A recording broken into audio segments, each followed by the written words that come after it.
La partita in trasferta giocata ieri dalla Fortitudo Moncada Agrigento contro lo Scafati finisce male per la nostra squadra, sconfitta fuori casa.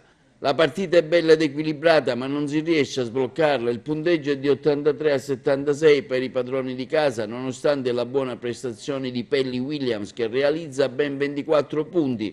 Lo Scafati riesce ad allungare nella parte finale. I parziali sono il primo quarto in vantaggio per lo Scafati, secondo quarto sempre in vantaggio per lo Scafati per 42-38, terzo quarto 57-54, quindi il finale che vede avanti i padroni di casa per ben 7 punti. È sempre lo Scafati ad avere la meglio, si sente anche la mancanza di Rotondo fuori per un virus che lo ha colpito. Comunque la squadra è stata sempre viva e combattuta. Per il Coach Gianni è stata una partita di grande ritmo e intensità.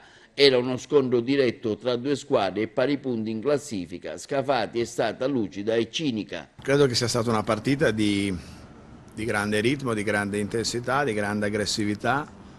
Era in fondo uno scontro diretto fra due squadre a pari punti in classifica.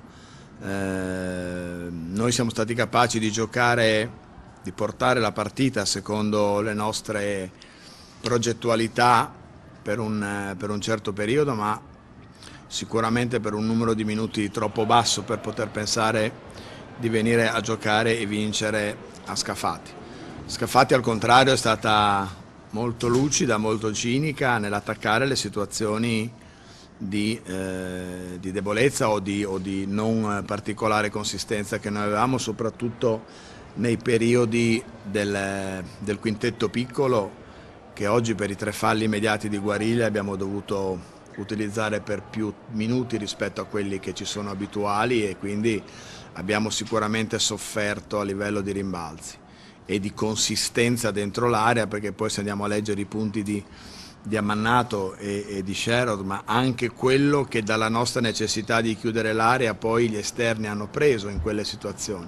Sicuramente questa è stata la chiave di volta di questa partita. Credo però anche che da parte nostra siamo stati colpevolmente poco capaci di far volare la palla, di attaccare con ritmo e di cercare di sfruttare una maggiore rapidità, una maggiore esplosività in certi accoppiamenti, cadendo invece nel tranello o di tiri affrettati o di conclusioni non all'interno degli obiettivi. Sintomatico il fatto per esempio che insomma oggi Cannon abbia fatto solo 8 tiri in tutta la partita, ma di questi 8 credo almeno 3 o 4 su rimbalzi e attacco suoi, quindi che si è brillantemente conquistato. Quindi dobbiamo riequilibrare sicuramente da questo punto di vista, così come a Casale avevo detto che nonostante la sconfitta con un punteggio più o meno simile, ma insomma ero molto soddisfatto della prestazione, oggi sicuramente la sconfitta ci punisce per qualcosa che non abbiamo fatto.